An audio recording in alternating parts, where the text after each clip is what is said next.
Hello, everybody, and welcome back to the Sanderlanche podcast. This week, we are reading The Hero of Ages, chapters 40, 41, 42, 43, and, surprise, 44. Those of you who have been following along, last week, I said we were reading 4 chapters. After some discussion in the Discord, particularly, and some suggestions from people, I realized, hey, 44 would actually be a really good place to end this episode, so I tacked that one on after the fact.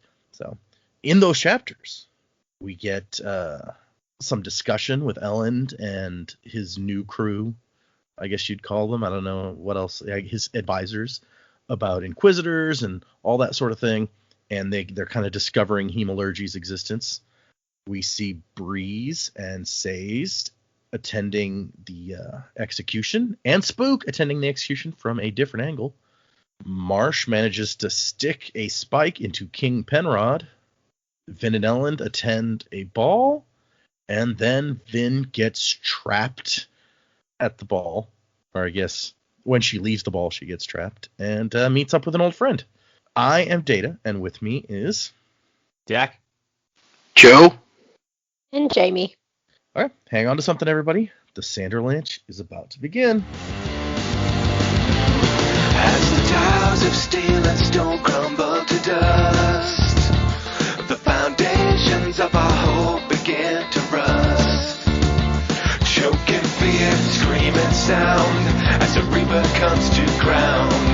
You turn to face it down because you must. And when the world starts to burn, at the point of no return, keep a hold of your conviction, tear out the affliction, before the world turns black. Stand up and take it back. Yeah, so 5 chapters, long read this week. What did you guys think of these chapters? Lots going on. I feel like every time we do these chapters, I'm just like, all right, we're learning something new about Hemalurgy, and I can't keep straight all the different things that this power can do in my head, or the rules and requirements of this power. So that's thrown me for a loop a bit. The stuff at the ball, I don't know, didn't quite do it. It wasn't bad, but it didn't quite do it for me as much as the last one did. But everything else about this, the whole Sazed and Breeze and Spook stuff in Urto was pretty interesting, and then ended on a massive whammy at the end there. So, yeah, that was a lot. Yeah, I mean, maybe it's early. What did you think of where we ended there? I have many questions. That's fair. Okay. So these chapters were, a thing. We read them. They had words. I can't tell you how little I care about the Spook story.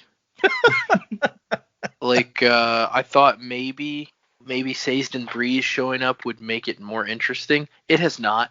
And the Quellion, I guess also because the Quellion storyline is something we've seen before in literature more than once, possibly. It just is even less interesting to me. I know there's going to be some sort of twist on it, because obviously they're keeping Allomancers and things like that, but I couldn't care less about Urto. And then I find Yeoman really interesting, but then I feel like we don't get enough Yeoman. But he may be the first example of something we talked about a long time ago, so that'll be interesting if he is what I think he is. And then Vin gets trapped. Yeah, and then Vin gets trapped. So, and then Reen shows up or something. So I guess we're gonna see what happens. I don't know. Like Dak said, I think these chapters just raise further questions. Just raises further questions. Yeah, okay. Yeah. It probably does in a lot of ways. And yeah, I guess we see some of Yeoman in the ball chapter, but even then, it's not like a whole lot of Yeoman. It's mostly Ellen talking at Yeoman. Classic Ellen.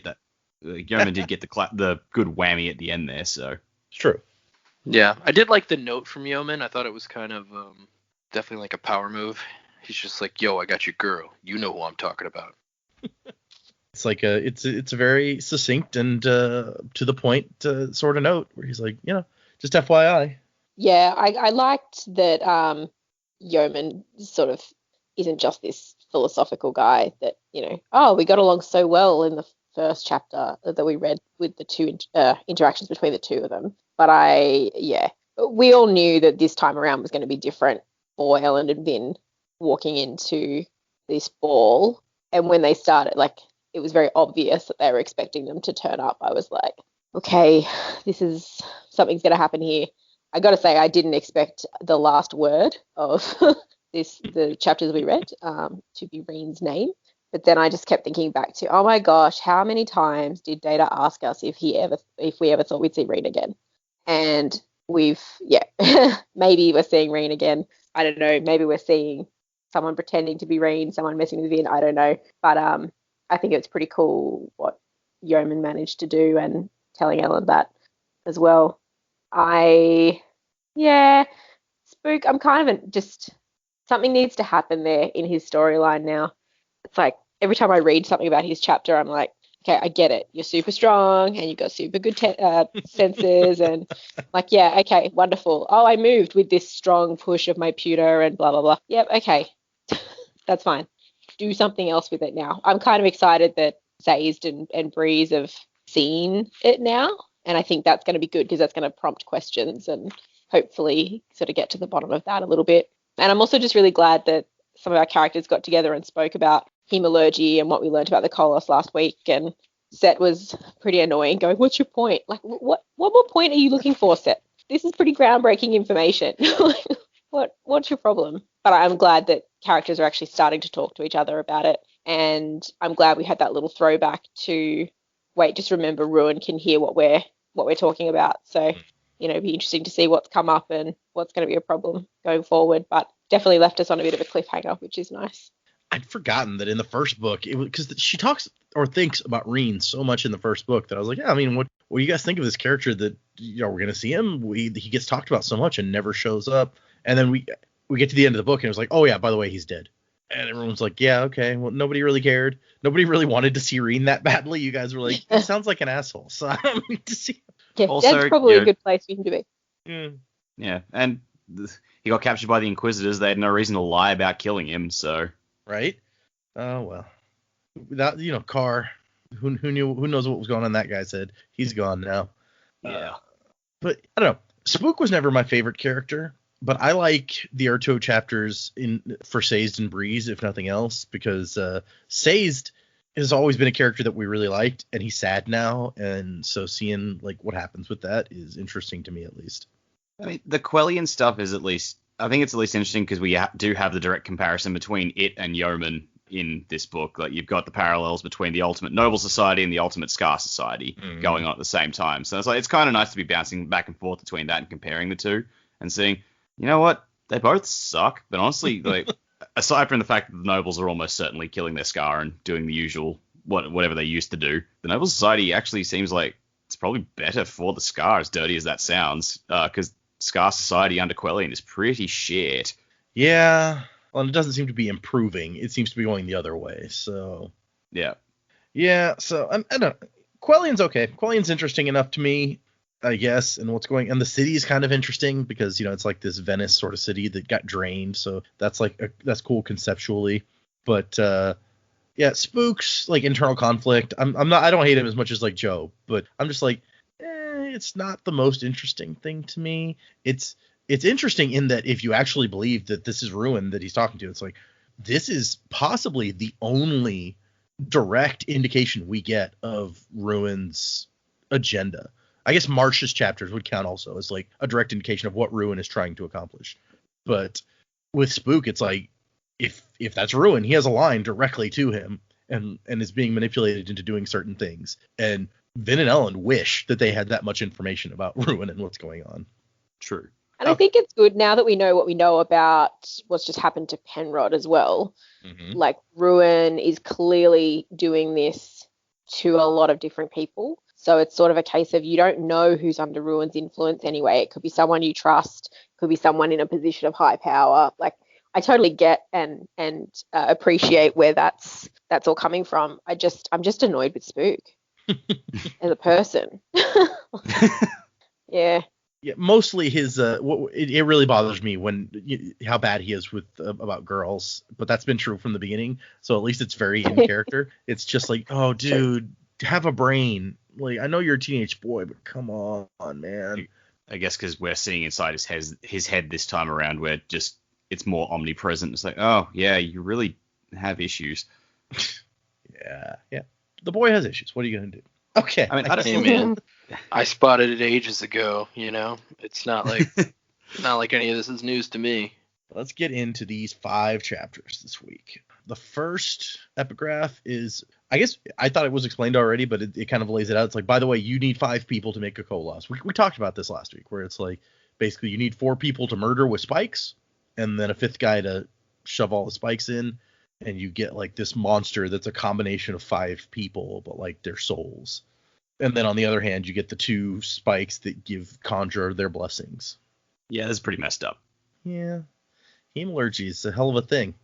And so, yeah, then we get into discussion, and Ellen's like, so, yeah, I mean, nobody knew how Inquisitors were made. And they kind of hit some of the things that March, because the only evidence we had, or they had, was the very few things March told them back in the first book. And then Set just keeps, like Jamie said, Set keeps interrupting, like, yeah, why do we care? Like, Inquisitors aren't here, so why do we care?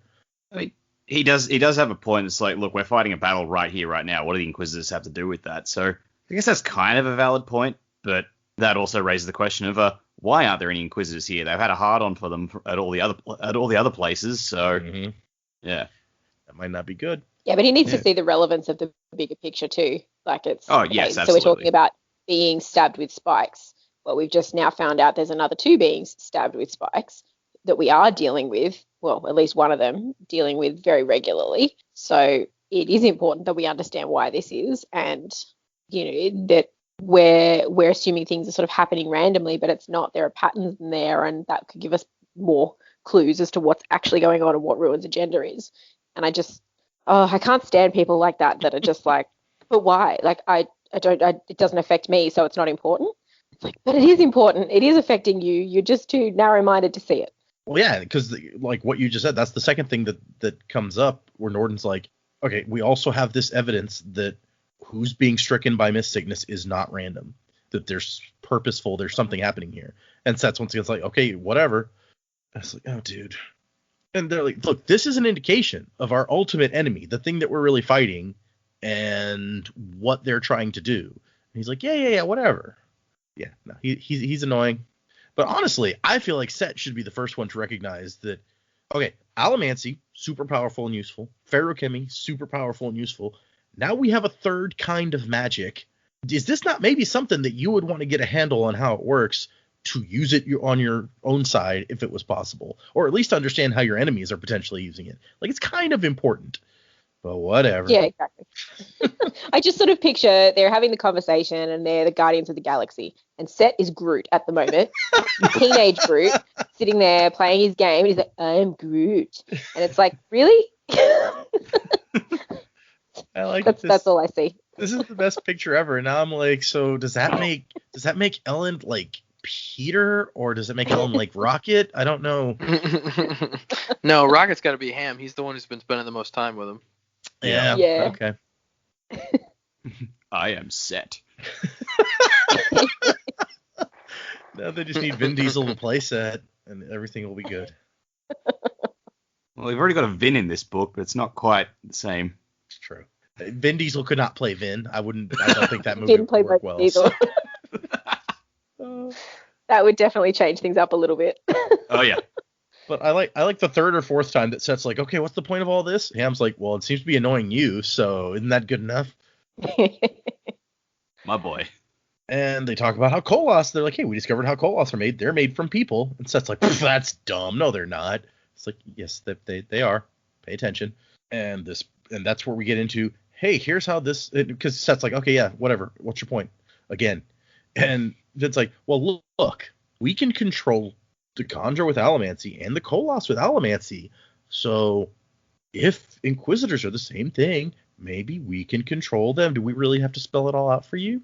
This logic seems flawed to me, because it's, I mean, and granted she never tried and she didn't know about the spike, but it's like, does that mean she could have controlled Zane? Like, I don't know. It doesn't seem, it seems, it doesn't seem exactly copacetic. Well, and I think we've talked about, like, I think Dax theorized that maybe it's easier for Ruin to control people if they have more spikes. So maybe that could come into play also. Well, But they sort of Ellen, talk about it here that Marsh was like he seemed okay initially, and then as time went by, so it could be a more spike thing, or it could be a time spent with a spike in it. Right. well, and Ellen's concern is not so much like we could maybe control them. It's like, so maybe this thing is controlling them. And what we thought were random, like Koloss movements or things like that, maybe they're not so random. Maybe there's a reason, and we need to look into that. I just want to check my understanding.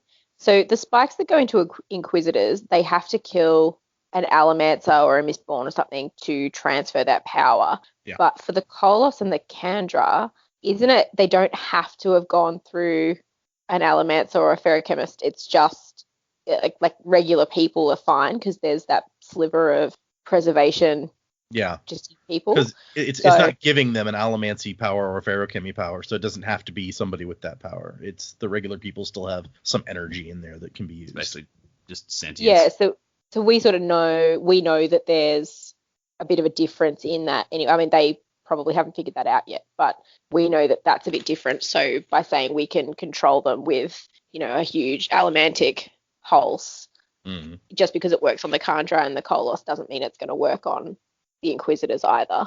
Yeah. Definitely worth a try, but I don't think you achieve the same result really. Yeah, I mean, it's hard to say for sure, but yeah, there's a distinct possibility that you're right. It seems like there's more or different energy involved when you're killing magical people to give magical powers than just normal people, but it's hard to say. It just seems like we really need to identify how the whole transfer of powers thing worked, because it says, it needs to go through the heart of someone who has those powers in order to give them to an Inquisitor, but then where the spike goes on their body also determines what power they get. Mm-hmm. That confuses me. Well, and when you think about it with a misting, I agree that you're like, well, but you already know what power it's going to be. If you think about it with like a full Ferrochemist or a full Mistborn, then maybe it makes a little more sense, because you're killing them with the spike, which means you could be taking any of the many powers they have. But then I guess that makes sense. Yeah, because there has to be something to determine if you're only getting one, which one is it? Yeah. Also, like, they've made a point that the different types of metal that the spike is also makes a difference. I'm like, this is way more complicated than I thought it was. Right. Which means for like someone like Spook to have had pewter, like the ability to burn pewter put on him, it had to be the right metal through the right spot and into Spook in the right spot. Yep. Like you had to have all of those three line up. So for someone to get this power by accident is really, really bizarre. But we also then just learnt that Ruin was guiding Marsh's hand as well. So there's probably less chance involved than what we think too. Yeah. We may have, what looked like chance may have been Ruin specifically recruiting Spook. Well, Spook got it just by some random dude in the square, though. Well, was it random? Yeah, it was during a guy stabbing in the him. Street. Right, yeah, one of the thug soldiers who was sent out to fight him, who worked for Quellion, gave him a good stabbing through another guy. So then who's to say that guy doesn't have a spike and was getting instructions from his own Kelsier voice going, make it look like it's an accident, make you look scared and run away and blah, blah, blah. Like, who's to say it didn't line up that way? Indeed. I guess. Sorry, jumped really far ahead. I'm so sorry. There's still a lot of things that have to, like, even if he's trying to do that, that's like, have to make sure the right guy is between him and Spook in order to do it. Like, it's possible, but wow, low odds. Like, I just assumed it was an accident and somewhere Ruin is just sitting there at his desk or, getting reports from his Inquisitors, and all of a sudden he feels a new connection to someone. It's like, who the hell is that? And looks and just goes, oh, holy shit, it's my birthday. I got this guy. It could be an accident for sure. It seems like really long odds. So who knows? And I mean, we're also assuming, because of what we've seen so far, that Ruin can't affect the world more physically, like that he couldn't be like using some sort of energy to physically shove somebody right where he wants them, or a sword point a little bit to the side right where he wants it, because so far what we've seen is he has other people do that sort of thing, right? Like that's why he has Marsh out there stabbing people, but we don't know for sure that it's not possible. But anyway, so after this meeting breaks up, and we don't have to listen to Set complain anymore, we touch back on the fact that Daemu and the other Mistfallen, as they're being called, are being kind of ostracized within the army. They're like, well, do we work on reintegration? Do we not? Because it's turned into a kind of a problem. And I don't know that we ever actually. Yeah, okay. So Ellen says he's like, let's fill a separate company with the Mistfallen for right now, and worry about reintegration after we beat Fadrix. And that's Seems when. flawed. Well, yeah, but I mean, Damu kind of brings up, like, he's like, look, it depends, because on the one hand, integration would be good if we have the time for it, but if we don't have the time for it, then it's going to be a problem to try to force it that quickly, which makes sense to me at least. I mean, it does make sense, and in the heat of battle, I guess you want people who will trust the person next to them rather than someone they don't entirely. But I don't know. Even so, it still makes me think, it's like, all right, if they succeed in everything, you can have this one random company of ostracized people, and like they're going to be stuck with that wherever they go. Yeah. For some reason, it makes me think of the trailer for that new Star Wars cartoon, the Bad Batch one. Oh, I haven't watched that yet. These are going to be the clone troopers who are we're just no good. We're nothing but trouble. I don't think it looks like a great trailer, and I think I mentioned in when some people were talking about it, I'm like, look, whenever a writer has a character come out and be like, we're nothing but trouble, I'm like, okay, you're just trying too hard. But anyway. But then Conrad shows up, who's not a guy that we've met before, I don't think. And he brings news from Luthadel. And Alan's like, well, it's about damn time. Where's, like, the supplies that I sent back to Luthadel for? And the dude's like, supplies? No, the king sent me to ask you for stuff. Like, we need more people. The food stores have been looted. And Alan's like, what the I left him, like, an entire garrison of men. There should have been plenty. And Conrad's like, I don't know what to tell you, man. He says they're not enough. And Ellen gets so pissy. Like, can Penrod not do one thing? Jeez. Is the timeline in these books linear? Like when Marsh goes back to Luthadel, we're not jumping back in time, right? See, I was actually going to mention that, because it almost seems like we might be. He said in one of the annotations that he tries, for the most part, to keep it linear, so that one chapter you read is always after the previous chapter. But he also says that sometimes when you're jumping back and forth to different stuff a lot, it can be difficult. So yeah, or that's something possible. maybe happening simultaneously or a little bit before the other thing. Right. Yeah. And but then we find out that apparently lots of messengers have been sent from Penrod, and this is the only one who made it through. And it seems like there's like groups of Koloss hiding out, waiting to jump people to make sure messages aren't getting there, which Ellen thinks is a good thing. He's like, no, this is our enemy showing us that he is trying to undermine things that he doesn't want us to know. So now that we know that he knows that we know, whatever, oh god, we can use that to our advantage. But they don't know that we know that they know. I don't know that I agree with his logic here, where he's like, by stopping all our messengers from getting to us, he wants us to like run out of supplies and have to pull back. But I'm also like, but if you'd never got this message that there were people out there, would that be what you would have done? Would you be pulling back? I don't know. Yeah, I think he's seeing the answer that he wants to see here. Maybe. We also don't know what Ruin's doing, to be fair, so maybe he's right. Yeah. I mean, so far what we do know about Ruin is he hasn't sent Inquisitors and rival Koloss groups to Fadrix to take on Ellen, so he's probably just sitting there waiting for all this to play out. So yeah, maybe. We don't know a lot about his goals, except for I think we were told that his overall goal is to like break things down. We get a bit more in the Marsh chapter. That's true. That's a fair point. I wasn't there yet, so my brain wasn't there yet. But Vin says or thinks what we have been kind of saying for a while. There's like, look, at this point, there's no turning back. There's not enough time. There's no time to reorganize and replan and do the stuff again. This is it. We're committed to what we're doing now as the world falls apart around us. And we end the chapter with her staring out at the mist and being like, why did you help me one time and never again? Am I crazy? Did you ever even help me at all? We were there. We saw it. It's fine. You're not crazy, Vin. Probably.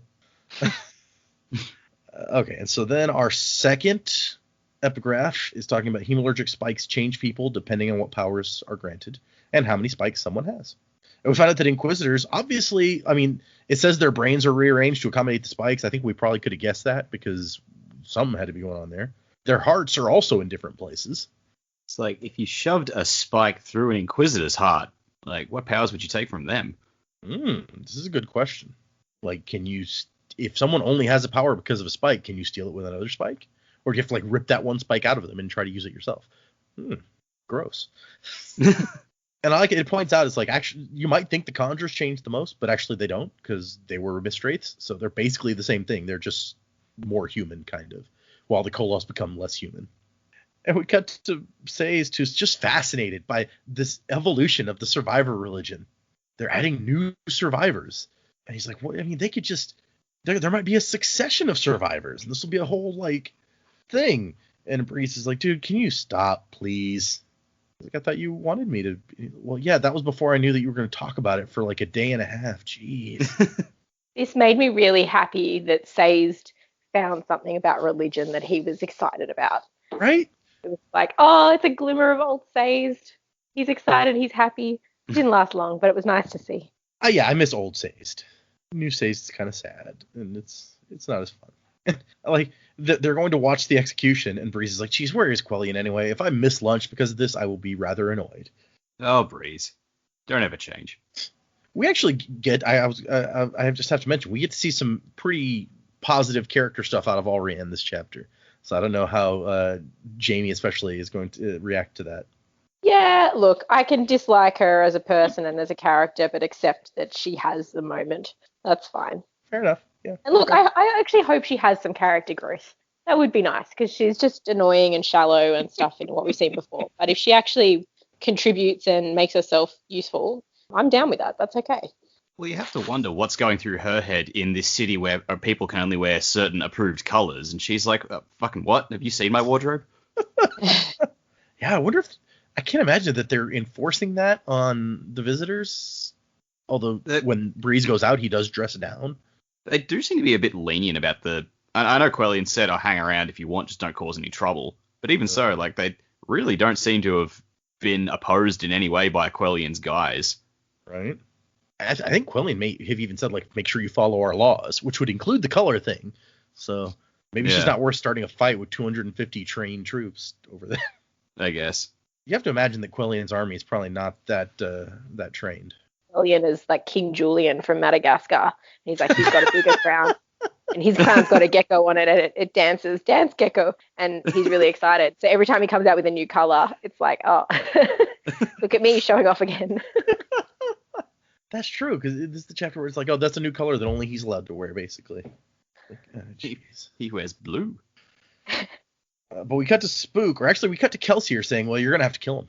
Which, yeah, that's a familiar refrain. Yeah. Spook's like, I don't know about this. And Kelsey's like, no, you got this, man. You've been training. You fighting all sorts of people. You're good. And when Spook needs encouragement, he's like, hey, just ask yourself, what would I do if I were there? What would Kelsey do? WWKD. Kid, come on. And Spook's like, I'm not you, though. And he's like, not yet. Which is exactly what Spook wants to hear. So, yeah, Spook kind of beats up some guys. He does pretty well. Like, these people are being ushered in there, and they're like, no, please, don't burn us. At least take the child. As the soldiers, like, sneak in through the secret passage to pull out the one important person, the one presumably Alamancer. They're like, no, take the child. Nah, you gotta burn to death. Sorry, don't know what to tell you. And Kelsier screams, kill them, and Spook takes them down. There's 4 of them, I think, and Spook takes down like 3 of them relatively quickly here. And the only thing that stops him from taking out the 4th one is that the 4th one decides, instead of fighting, what I'm going to do is grab the kid and be like, nope, don't stay away from me or I'll kill the kid. Which, I don't know. I guess it always goes back to my mind of like when bad guys start fighting Batman, and after he takes out like 12 of them, the 13th guy is like, oh, I'll get him. And so this is better than that, I guess. But at the same time, it's like, how do you see this ending well for you? You should have just run. The door is right there. I guess it's like they don't want to admit to their boss that they failed. Yeah, probably. I mean, especially with the Batman stuff, like, what would you rather, like, get your skull kicked in by Batman or go tell the Joker you've messed up? Okay, well, no, that's actually a good point that I hadn't considered yet. Okay. And then Spook's solution to this standoff here is, he's told everyone else to leave, and he's like, when you're gone, bar the door and trap us in this burning building. And they do it. They're like, all right, I mean, whatever you say, dude. I did like Spook's logic here when, like, the soldier's like, look, I'll kill the girl, and Spook says, and if you do, there is absolutely nothing stopping me from getting to you. Go ahead, flip that coin. And so, I mean, as soon as the door locks, the soldier drops her. He's like, no! And then Spook bashes him and knocks him out. And he's like, oh, okay, I got the kid, but what am I going to do with this guy? He's still alive. And Kelsier's like, nah, let him die. He would have let all those people die. And really, I'm not sure that Spook had an option here. Yeah, didn't exactly have time. He barely gets out as it is. And if your choice is between the innocent child and the guy working for Quellion to murder people, I mean, you know. And then we cut to outside where Sazed and the crew are watching, and they're like, man, this is messed up. Not that long ago, we were watching the Lord Ruler cut off the heads of innocent people, and now we just took over the job for him, basically. And Breeze is like, yeah, Kelsier thought that it was the noblemen, that if we got rid of them, things like this wouldn't happen. But it's just people, dog. Yep. Turns out people suck in general. And then Sazed starts growing outraged and realizes that it is Auriane, and she is rioting the crowd up to be angry at Quellion. And Breeze is like, Auriane, it's not the time. And she says, why not? He deserves it. I could make this crowd rip him apart. Which is, oh, geez, we got a little cold there, but good on you, I guess, Auriane. And Breeze is like, no, we're not. We haven't prepared enough to take control. And she's like, you're never done preparing, Breeze. So apparently she's powerfully affected by seeing what she's seeing, which I don't know, is maybe in some way ironic because they already killed all the like full-blooded noblemen off. So these are Ska that are being killed now, more or less. And she must have killed or seen killed a lot of Ska in her time, I would think, given who Set is. So I'm Doesn't surprised necessarily how mean she affected. agreed with it, though. That's fair. Yeah. You know, we assumed yeah. that all the nobility were like on board with that situation, but it sounded like most of them weren't. But it was fear. Go along with it. Yeah, maybe you're right. I mean, when she first met Vin, she found out Vin is a Ska, and she's like, oh, you poor thing, that explains so much. And it wasn't like she looked down on her, really. She was just like, I don't know. Maybe out where she grew up, there wasn't, maybe she wasn't even exposed to Ska that much. I have no clue. I guess she's like really just, you know, she's hung around with these people for so long and she's been told, no, Ska are people just like you and me. And she's sort of taken that on board, and now she just sees it as just, it's not Ska or noble, it's just people dying needlessly and horrifically. Yeah, that's a good point. Maybe she's already changed. Maybe she's had some character development off page. Maybe. Not that she's not still walking around in the dresses and making like Captain Gordel carry a parasol for her, but But she hasn't been as bad this book as she was in the last, so. No. But then I feel like we just also haven't seen as much of her, really. Like, even the scenes she's been in, she's kind of just taken a back seat, let everyone else do the talking. yeah, it's true. But then they see someone burst out of a boarded up window on the top of the building and jump out and do like a Iron Man superhero landing from a 2-story fall. And it takes them a moment, but they realize who it is that has jumped out of this building holding a coughing child in his arms. And Breeze is like, oh, shit. Auriane, we're going to need that riot after all. And between Breeze soothing and Auriane rioting, they really can control this crowd well. As soon as this happened and, like, Spook busted out, landed amongst the crowd, he stands there, like, with the child in his arms staring at Quellion with the blindfold over his arm. I've just gone, the Kelsier ghost asked him, oh, what would I do? And, of course, the answer is something over fucking dramatic. Yep, that is exactly what Kelsier would have done.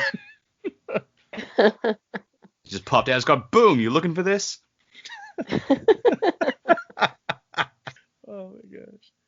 But yeah, that's the end of the chapter. Spook runs off after a moment of staring at Quellion, and Breeze is like, well, that was unexpected. That was somewhat unexpected, as if he's like, okay, no, I mean, it's not totally out of the ordinary, but No, I sort of saw that coming. I thought something would happen. Whereas he was just like, oh yeah, nothing's gonna happen, guys. This is some total bullshit. Well, I think they were expecting something to happen. They were expecting to see this survivor of the flames. They just didn't really think it was going to be Spook. yeah, I don't blame him for that. I don't know, like right before the Spook popped out, Breeze was just like, well, this was a waste of time. Nothing happened. Nothing's gonna happen. Let's go. But Yeah. weren't they sent there about answers of the survivor? Yeah, but What yeah, they were looking for? Breeze says something like, I don't think those guys knew what they were talking about. Right as Spook pops Yeah, out. The Breeze next is episode, up too easy. yeah, he gets up too easily. He's lazy. What do you want? And he was like, I don't want to miss my lunch. It's lunchtime, guys. Priorities. Yeah. But the next epigraph I find really interesting because we find out that the Lord Ruler had a plan for the Koloss to kill themselves off after he was gone. Because they didn't know, and he had no idea that they would figure out that they could, like, reuse the spikes that they had. So given how quickly the Koloss kill each other, he thought they would kill themselves off. It really reminds me of Jurassic Park, actually. We programmed in a lysine deficiency so that if they ever escape, they'll die really quickly. We didn't anticipate that, hey, they can find plants rich in lysine and survive that way. Life finds a way. And I like the theory here that maybe reusing those spikes so much made the Koloss more human. And then we get Marsh's chapter, which is pretty short. Ruin has him going into Luthadel, sneaking into Luthadel basically on the rooftops. And he's looking for King Penrod. He's got that little spike that he made not long ago. He didn't want to give Penrod powers. He just needed to pierce him with metal. So it seems like for this, they didn't use just some random human. He hunted down a guy with allomantic powers and was it a smoker? to get the spike. Yeah, it was that smoker, yeah. Yeah. Also, we've just kind of glazed over, like, the bomb that got dropped in this chapter. It's like, no, there is something specifically that Ruin is after that preservation has taken from him, and he hasn't found it yet. Yep. So, like, Inquisitors everywhere are searching for this thing. It's like, oh, there it is. There's Ruin's motivation. He wants the One Ring. Oh, wait, no. They searched for the thing that Ruin desired above all others, the thing preservation had taken from him. Ooh. My manwich. Is my sandwich also appreciated in value? Didn't even refrigerate it, you filthy crab. So I like that he goes in and he starts a fight with Penrod. But Ruin's like, no, you have to make it look good. You can't beat him real fast. I know you could, but we can't have that. We have to make it look like he's standing his ground here. And Marsh's like, this is really hard. Like, I'm an Inquisitor. I got these 2 axes. He's just a normal dude. But whatever. And Ruin has to guide his hand just right. You're making me look bad. You're making me look like an inefficient Inquisitor. This is not okay. And like, yeah, the guards show up and Ruin's like, okay, now act frightened and get ready and then run away. And it's like, oh, come on. I'm supposed to be scared of some guards? Okay. And I Tomorrow he's just going to be Marsh as an talking to incredibly Ruin. Bad actor. Marsh is just a bad. That would be hilarious. He's like, Like, oh no. Now I'm scared. Run away. But Ruin has to guide his hand to shove the spike just right into the guy's heart and then run out the window. And later he's just hanging outside that same window and listening. Like, it's not hard for him to get here. Doing his evil Batman thing, hanging upside down. And the surgeons are like, oh man, this got really close to your heart. And Marsh's like, you mean in his heart, dummy. And they can't pull it out because it starts bleeding a lot more when they pull it out. So they're like, I think we might just have to leave this in. And Penrod's like, actually, I feel pretty good. And that is how he gets, he got Ruin tapped into the king of the central dominance. And it ends. It's like, look, so they leave the spike. He'd pretty much just forget that it was there. And then he would be Ruin's as surely as any Inquisitor. So apparently Marsh at least thinks that 1 spike is plenty for what they want. And I like this epigraph where it's like, look, hemalurgy's gross and stuff, but it's actually hard not to be impressed. There's the subtlety and skill with allomancy and feruchemy, but the art of hemalurgy is knowing where to put the spikes. It's a very different kind of subtlety and skill from the other 2. Then we cut to Elend and Vin heading to the party, and Vin has sensed that Yeoman's Mistborn is following them. And they have one of those like, oh no, he knows that I know he's there, so we're like studying each other now. But he's not going to attack while there's 2 Mistborn to 1. He would prefer to avoid those odds, which, yeah, that would be smart. Not to bring up the fact that the first time Vin fought a Mistborn, she attacked 2 Mistborn when it was just herself in her underwear. But whatever. She's learned since then. It's fine. And so the plan is that Elend is going to confront Yeoman and gather an audience of nobility to watch their fight, because that's what they like. And Vin will sneak off and do the sneakiness.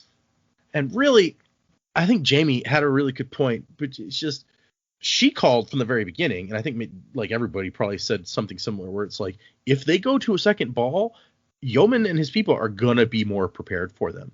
They'll be expecting it this time. Vin and Elend don't seem to have anticipated that. They think that it'll be just as easy, and they'll surprise everyone and do whatever they want. And they have no thought that maybe Yeoman has planned for what we're doing. They underestimate him a lot, is what I'm saying. Yeah, it was so easy the first time, but it makes me think that, okay, it's only a couple of weeks since they went to the other ball, surely, I mean, it's not like in the last 2 weeks they've gone, oh, okay, they're obviously going to try and get to the cash.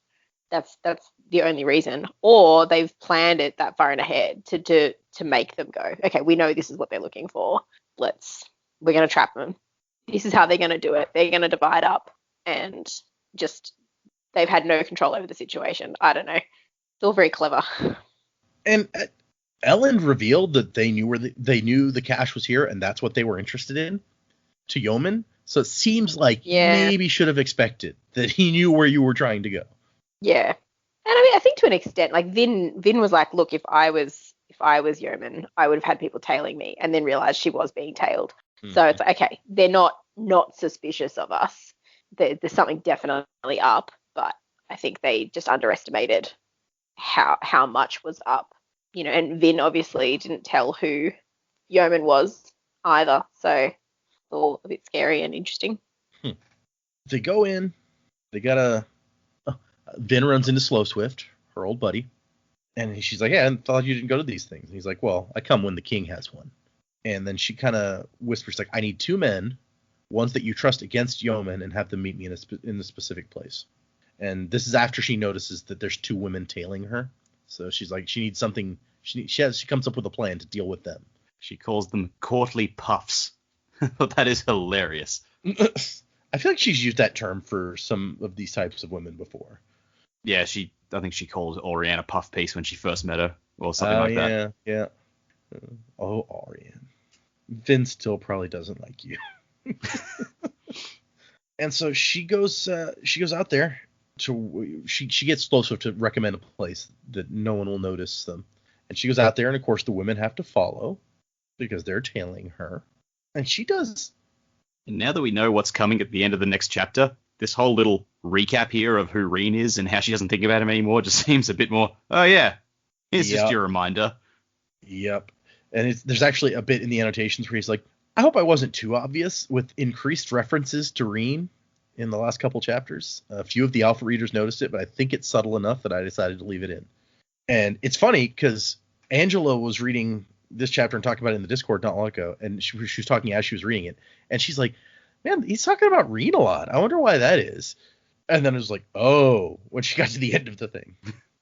But Vin, like, kind of knocks them out with Duralumin-fueled pushing on their emotions, which is, I think, a first.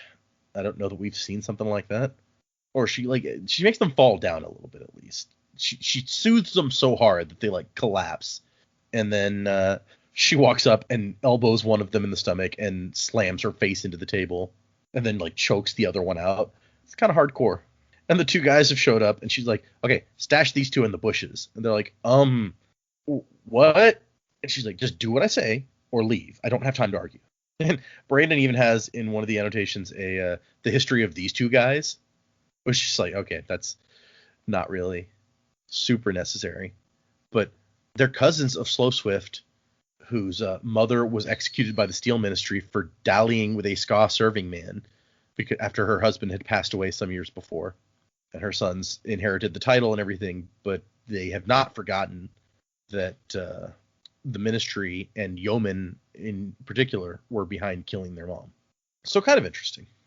It's something that I don't know that we'd ever discussed before, but there would be a difference in how people react. Because, like, male noblemen can sleep with Ska women and have them executed, and there's no chance of having a half-breed child, which is the illegal part. But it doesn't work for female noblemen that same way, which in a way is a mean double standard. But at the same time, it's like, well, it's kind of logical at the same, you know, because one time is all you need to potentially get pregnant, and then it's a problem. So kind of harsh. And we cut to Ellen and Yeoman arguing, and Ellen's like, yeah, a duel for the city. Why not? And Yeoman's like, because you're a Mistborn and I'm not? What kind of asshole are you? And Ellen's like, yeah, choose a champion. I'll fight him instead. And Yeoman's like, well, I would need a Mistborn, and I don't have one of those.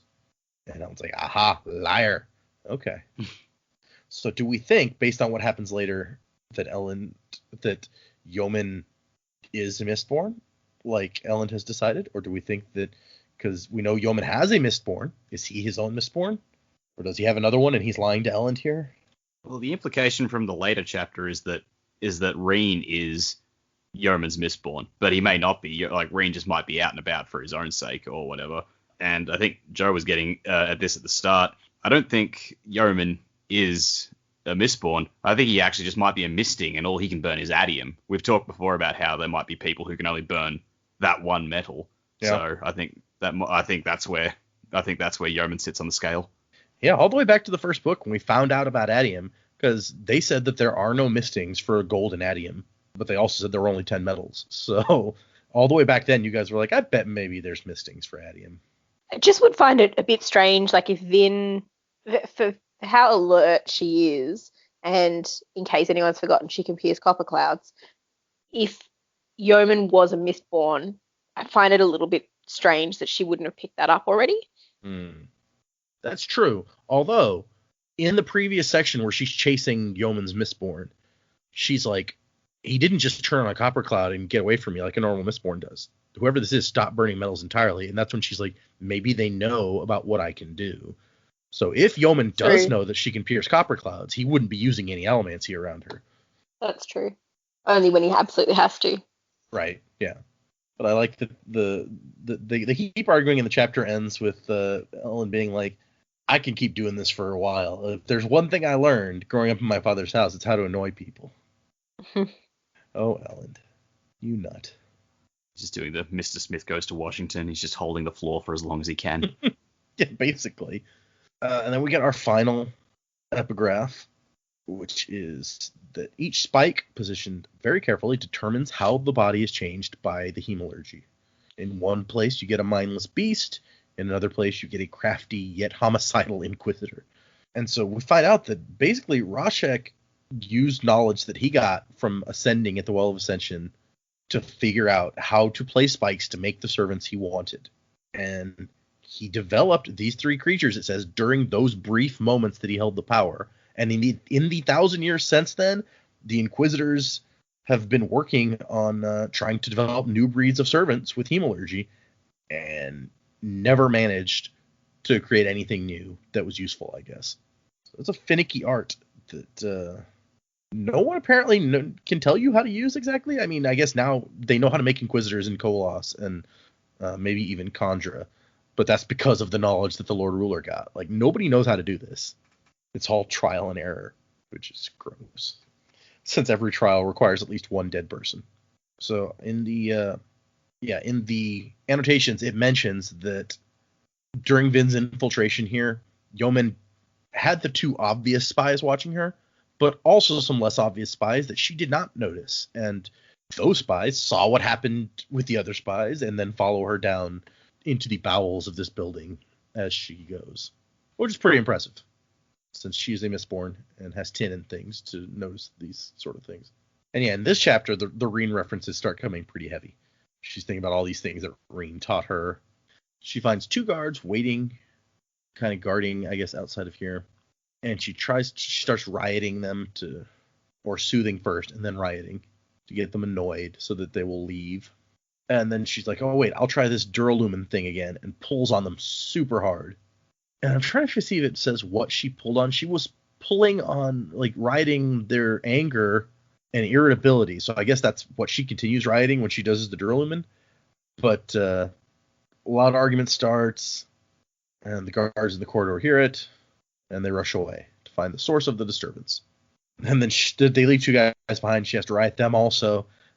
She's using a lot of emotional allomancy, and really, obviously here, she's usually good about being subtle, but I guess that's not working well enough. And then she finds it. Sorry, go ahead. I was going to say she's just freaking out because she doesn't have enough time to be too subtle, but it's like, I need to get these people out of the way. I need to do it quickly. All right, here we go. Duralumin it is. And she's in a hurry, and she finds the door to the storage cavern. The rock mountings have been torn apart, and the door forced open. And it's just slightly open. It's like, wow, it must have been really hard. They had to rip open this whole wall, basically, to get this door open. But she's not sure why. She's like, he has a Mistborn. The Mistborn could have opened it with steel. And so she sneaks in there, and then the door shuts behind her, and then we jump back to Elend, who has gotten, apparently, because Yeoman is like has this philosophical bent like Elend did and knows all these same authors, They can discuss things. It's gotten a little bit, their argument has become less entertaining and more philosophical and based on like minutia of these historical texts. And so people are getting bored, basically. I just love how Yeoman is like, oh, I'm actually interested in this. And no one's just like, damn it, this is not how I wanted this to go. And the conversation turns to the terrace people and how like they're favored servants. And I was like, well, yeah, but they get neutered for that. So maybe that's not great. And Yeoman's like, whatever. I can quote you all these sources of terracemen who said that it was great being a eunuch. And it was like, okay, well, all right, whatever. I mean, what are they going to say at that point? They probably aren't allowed to write books about how much it sucks being a eunuch. So yeah, Rashek wouldn't have stood for that. Oh, well. And Ellen's actually kind of regretful. He's like, oh, man, if only I knew this guy before, we could have had some cool discussions. Except that since he was an obligator and I'm kind of a revolutionary, I guess it would have ended up with me being executed. But still. Then screaming starts, and soldiers show up carrying a dazed and bloodied young woman in a ball gown. And Yeoman's like, wait a second, where's the Empress? And things go to hell. And Ellen decides that this is the time to maybe try and kill him. You should have just shouted, the duel begins now! This is a bold move that I didn't expect from Elend. And he frames it as, well, there's only one way to know for sure if he's an Alamancer. But at the same, a paragraph later, he's like, he's not going to give up the city. Well, let's try to kill him. The old Elend would not have done this, even if he had powers. Like, he wasn't the kind of guy to just try to assassinate a dude. But new Elend has learned some hard truths, so Yeoman's dinner guests were actually two guards, pretending to be dinner guests, waiting for just this moment. And then Yeoman's like, you liar, thief, butcher, tyrant. And then they start a fight. And when Ellen gets a hold of him, he's like, this guy is not super strong. Like, if he's an Alamancer, he's one hell of an actor, because I could rip him up. But once he lets go of Yeoman pulls out his own glass knife, and Ellen's like, I should be able to dodge. But he gives Ellen a couple good cuts. And that's when he realizes this guy's burning adium.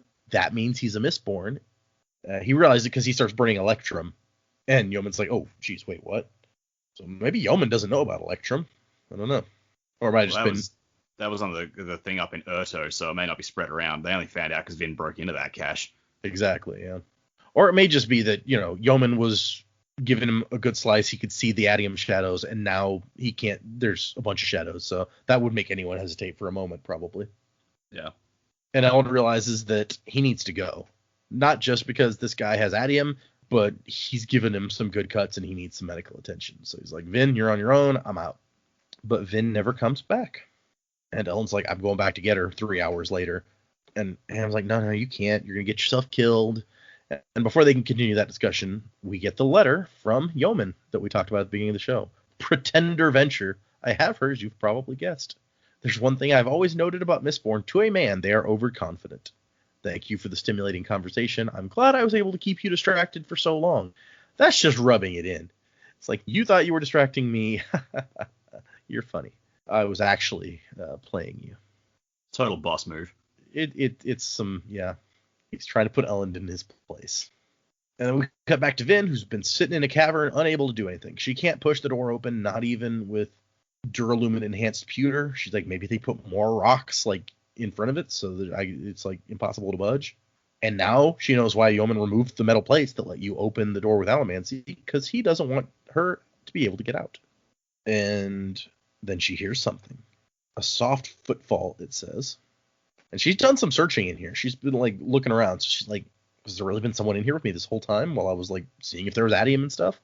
And then with her bronze, she can feel Alamancy. And she says Mistborn, the same one she'd felt before. So I don't know if that's an assumption on her part that Yeoman has one Mistborn, so this must be the same one, or if she can tell via how the Alamancy feels that it's the same one. And she even told Elend earlier, she's like, he won't fight us while we're together. He would want to get us separated. And so she's like, here it is. He separated us, and now it's time to fight.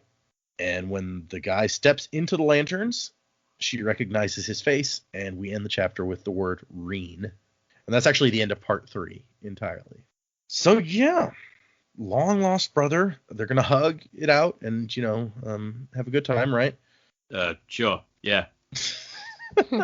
Absolutely, it's the only course of action from here. Okay, let's do some quick predicaments. So, I don't know. What do you guys predict is going to happen with Reen? And, anything else? And with Vin, is she going to be trapped down here for the rest of the book? How's that going to go? What do you guys think? I mean, obviously they're going to get out. Like, it wouldn't be much of a book if the hero spends the rest of it down in a cabin. I don't think Reen is on... Well, I mean, whether or not he's working for Yeoman, I don't know. He could just be hiding out in the city because it's the logical place to hide and no one ever sees him. He just steals food. But, I don't know. I'm not sure if he actually works for Yeoman or not. And if he does, he's definitely got his own plans to just, like, betray him at the last second, whatever. Like Vin said, he's all about survival, so he will absolutely throw Yeoman under the bus if it means he's going to come out on top. He always did say anyone will betray you, so yeah, maybe. Yeah. I don't know. I feel like he will try and play on Vin's emotions to try and get her to welcome him back in, but he's planning to betray her entirely. I don't know what the story is, because, I mean, he definitely got captured by the Inquisitors, because the Inquisitors in the first book had information they couldn't have possibly had if they hadn't captured him. So, Yep.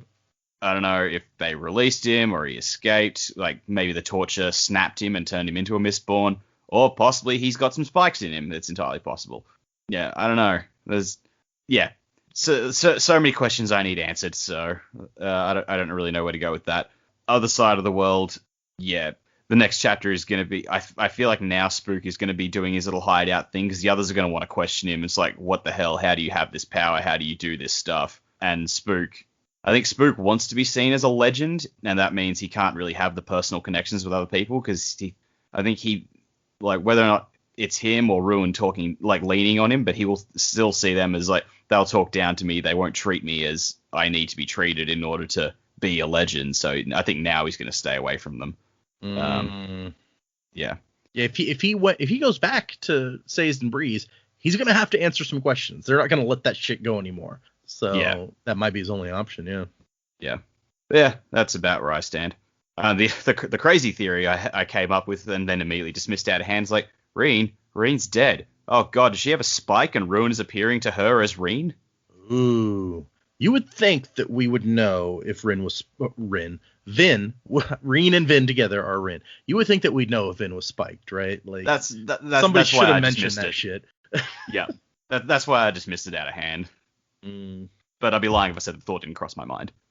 So, yeah, I don't think that this is really Reen.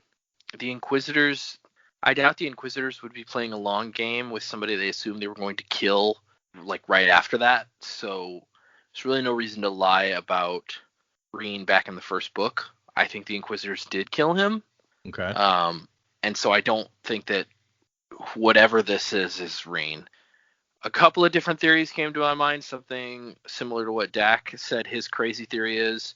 And then also I was like, well, could it be a Khandra? Well, they would have to have his bones, and they would have had to see Reen, I think, to know what he looked like. So it probably is not a Khandra. But also they're sensing allomancy from him, or she's sensing allomancy from him. So if it was really Reen, he would have had to have been spiked to get allomantic powers, because they had different fathers. So he doesn't have, as far as we know, of course, his father's a mystery to us. Yeah. But I mean, what we've been led to believe based on the first book is that he did not have any powers to speak of. Yeah. And I mean, the Inquisitors were hunting for Vin.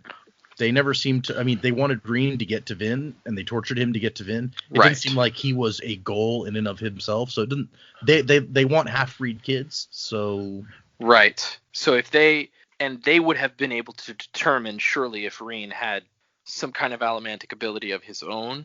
So I don't think, like I said, I don't think they would have been playing some kind of long game with a woman they would have probably tried to kill. But Dak brings up an interesting point. Like, if it's not Reen, what is it? And then I thought about all of the ways that Ruin, like, talks to people, and most of the time he talks to them in their mind, and we're seeing him now talking to Spook as if he is Kelsier. He's using, like, the voice of Kelsier in Vin's head, and then Vin keeps hearing Reen in her head, and I'm thinking, wait a minute, is Reen's voice in Vin's head all this time? Is that what's been going on with her? She continually hears Reen's voice. Oh, shit. And if that's the case, then she spiked. And if that's the case, then her allomantic powers are not not naturally inborn, or maybe they were, and then she got a spike and it enhanced it, and that's why she's slightly stronger than other allomancers.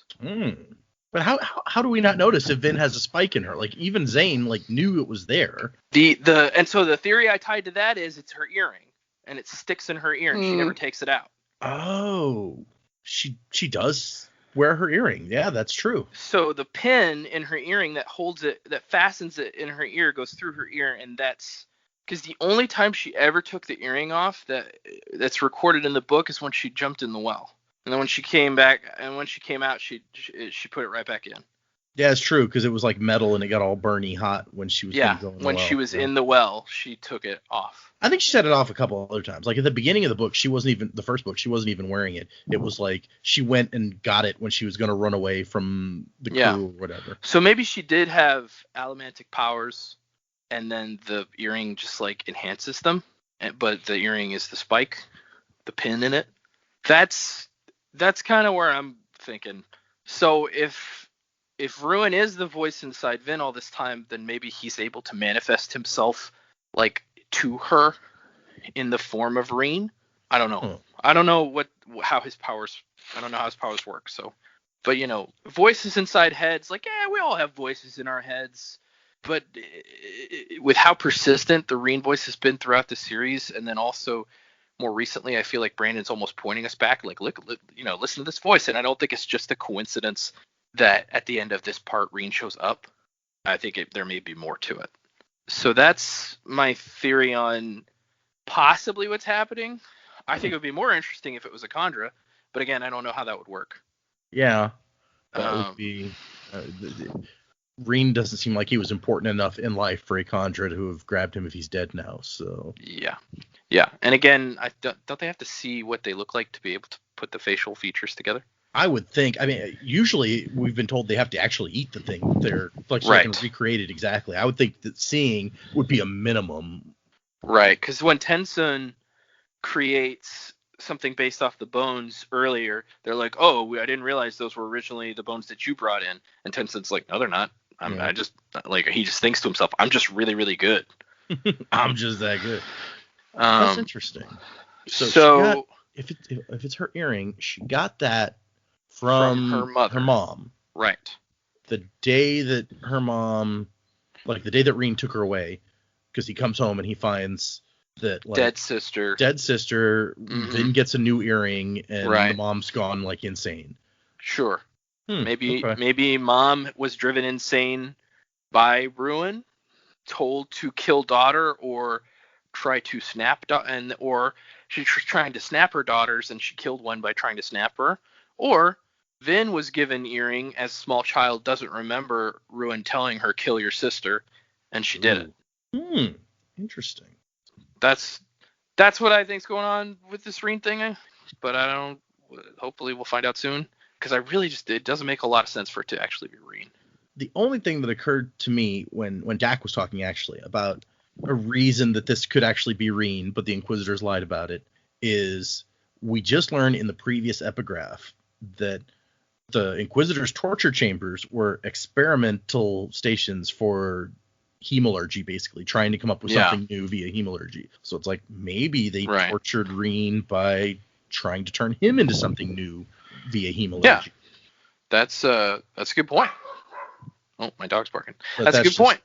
Just a thought I had while Dak was talking about how could this be Reen? Why would they have, And as far as the spook stuff goes, on the other end, again, I can't emphasize this enough. I don't care. Okay, that's fair. I think Spook's making bad decisions, bad choices, but he does have Ruin in his head, so. He saved a little kid, though. Oh yeah, that's not a bad choice. But there was a real Emperor Palpatine Anakin moment when he's like, just let him die. Yeah. And he's like, oh, okay. Well, and I said at the time, it's not like he had a lot of choice. What was he going to do there? He could have carried both of them out with his pewter strength. Maybe. Okay, well, fair enough. Don't care about Spook. Maybe Reen's a ghost or a Ruin or something, a Kandra, a Mistwraith. Okay, that makes sense. All of it makes sense. It either does or it doesn't, right? So, what do you got, Jamie? What are you thinking after hearing what both of them thought? Yeah, I really like Joe's idea and, by extension Dak's idea that this isn't Reen and the earring. Like it all does make a lot of sense. I just for funsies am going to go the other way and say it is Reen. And yeah, I mean the Inquisitors might not have been playing a long game with Vin, but they also have no reason to tell her the truth either. So by saying he's dead, it doesn't necessarily mean he is. So yeah, and at the end of the day, Reen is on Reen's side. I don't think he's going to be particularly helpful or unhelpful. He will do what he needs to do in that situation for him, if that's him. So I have no idea where that's going to go next. It wasn't a name I was expecting to hear again in terms of showing up as a character. I did think that was pretty well done with. But yeah, interesting to see. Maybe Elend will kill Vin's brother. Oh, yeah. Balance it out. Yeah, balance it out. You kill my brother, I kill your brother. That makes sense. What is that? Fratricide? Is that what it is? Fratricide? Well, it's fratricide if you kill your own brother, yeah. But if you kill somebody else's brother, it's just murder. What if you kill your brother-in-law? Oh, that's true. It'd be brother-in-law. That's right. They're married, yeah. Was not her brother-in-law when she killed Zane. Not at the time. Got married right after. So it's okay. It was just regular murder. It's okay. It's fine. Yeah. I think Sazed will be on to Spook now a little bit. And knowing, well, I mean, he doesn't really know anything yet in terms of what, like, Vin and Elend and the advisors have been talking about hemalurgy, but I think if they do sort of come back together, he'll start to put that together. And I hope that we catch up with Tensoon soon so that he can sort of weigh in on it too, because that would be really interesting to get the Kandra's point of view. He obviously knows what the blessings are and where they come from and all that sort of stuff. So it'd be interesting to see if he's willing to help out there as well in putting those pieces together. But yeah, we're definitely in a bit of a pickle. I'm not really sure what's going to happen next, but Kosher or dill? You have an interesting point that Reen is out for Reen. Like, I think both the others said something similar, but it makes me think if this is Reen, he has also just let himself be trapped in here, unless he knows another way out, I guess. Which seems like which is possible. Yeah. Maybe that's how Vin gets out. Reen's like, oh, I have a secret way in and out of this thing. Let me show you the way. How do you think I've been eating all these years? At some point, Reen is going to have to get out, but I mean, they know there was obviously people outside to tell Yeoman that they've got her. Yep. And whether it's a case of has Reen just been, is he on his own and has just been tailing her and is sort of in there by chance, going, yeah, I knew you were going to come here or whatever, or is he with Yeoman? Don't really know. Did the Lord Rulers force him to become like the keeper of the cache, like he's Red Skull from Infinity War? It's like you didn't expect him coming back either, did you? And there it went. Meanwhile, like Yeoman forced him to do that and then takes away the thing that makes the cache unique. And Reen's just like, oh, come on, man. Well, Yeoman gave up something that he loved, so he was allowed to take it. It's all good. I don't know what that was, but maybe he had a girlfriend. Okay, so we have a few emails this week. So we have one from Sasha, and the first part of Sausage is that she sent us a fanfic about Marsh's infiltration of the Ministry from his point of view for book 1 that she thinks is really excellent. I haven't had a chance to read it yet, so if you guys are interested after I read it, I might I'll assuming it has no spoilers for something past that, then I will send it to you. But, sweet. It's called The Steel Ministry. So anyway, but she did have one comment, because we talked about there not being any real proof that the first generation is alive, even after they talked. Like, that could be somebody else sitting up there, right? And that's my assumption. She points out that Tensoon did know the first generation before they became too cool to hang out with everyone. And Tensoon heard the voice that was coming from above and didn't think, at least where we could read, that it sounded wrong for the first generation. So she feels at least that is some pretty solid proof that it's really them. So I don't know, does that affect anyone's thoughts on that? No, like I think that's a fair point. We've got no real valid reason to go it's not really the first generation up there. I think we were just being a bit funny. Yeah, I don't think I don't think that was a serious conversation that we were having. Oh, I still think they're cardboard cutouts. I think Jamie's on it.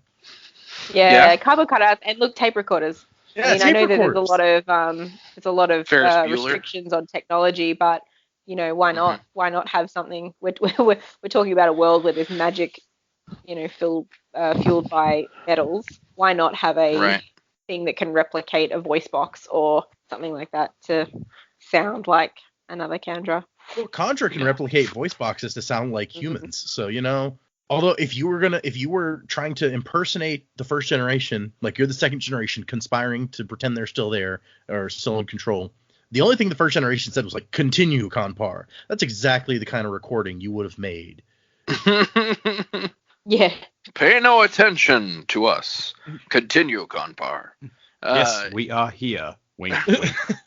I like to think that, like, from Tencent's perspective, he's hearing the voice, but then, like, from the upper balcony perspective, you're inside, like, wherever they're sitting, and it is a cardboard cutout with a tape recorder, but then also the music from Ferris Bueller's playing. It's like, D, bow, bow. Okay, and we got our second. Oh, thank you, Sasha. That I appreciate your thought there. Our second email is from Dominic. Dominic says, "Hey everybody, I started reading the Mistborn series a couple weeks ago and found your podcast simultaneously. I enjoy your banter so much that I've decided to read Sanderson's books alongside you instead of my usual rushing through books and series. I often listen to your podcast when I'm grocery shopping or walking through the city, and often have laughing fits from some hilarious stuff you people say, which has gotten me many weird looks so far. I guess it looks weird when you see someone walking around with a mask and hear a weird laughter. Especially the spook rap cracks me up every time. I'm almost caught up with you guys now. When I listened to episode 47, you were talking about Hoid, and all I could think was of Nurse Joy from Pokemon. Somehow I got this image that there's a Hoid in every city, and they all look the same, and then maybe one day we'll get to see like 20 Hoids.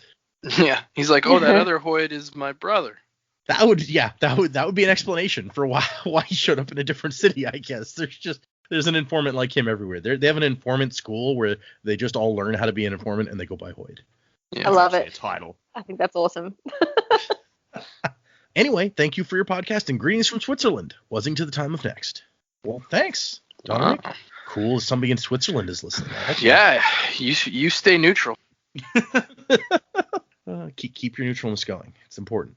So, third email is from Aaron. Aaron says, "Hey, Data and the gang, coming along for Sanderson's wild ride. Longtime New Zealander listener here. I discovered you guys when Data first promoted the podcast on the Mistborn subreddit about episode 2 or 3. That was episode 2. I totally didn't say anything when we released episode 1. Nobody knew anything. I was like, I want at least 2 out there before I start advertising, so people know that we're not like going to have 1 and then be like, yeah, we didn't do anything for 5 months in your second episode. Because I've seen some of those come on Reddit, by the way. I gave it a go and have been hooked ever since. In fact, all my other podcasts get put on hold when a new episode of the Sanderlanche is released. Having only read the Mistborn series for the longest time, I dove into the whole Cosmere last year, and although you guys are probably well aware, let me reaffirm you, Dak, Jamie, and Joe, you guys are in for a wild and fantastic ride. I love hearing the reactions and theories from the 3 of you every week, no matter how close or far off the mark they are. And the vague hints and the subtle teases from Data often make me laugh out loud. The Zane claiming the dog is his from book 2, and the Lazarus Pit, aka Well of Ascension, is actually next door to the Lord Ruler's secret cabin from book 1 are my personal favorites. Please keep up the fantastic work, Aaron." So yeah, I don't know if you guys remembered that reference where it's like, yeah, the Lazarus Pit is next door to the Lord Ruler's secret chamber. Cabin. I mean, I do slightly remember that only because I have a strong affinity for Batman, so any Batman-related jokes we make, I tend to remember. This is probably just me, but anytime anybody says Wild Ride or Awesome Ride, I just think of Mallrats and Mr. Toad's Wild Ride. It's like everyone wants Mr. Toad's Wild Ride. Well, yeah, obviously. I've never been on Mr. Toad's Wild Ride, actually. I don't think it exists anymore. I thought it was still at like Disneyland or something. Maybe I'm crazy.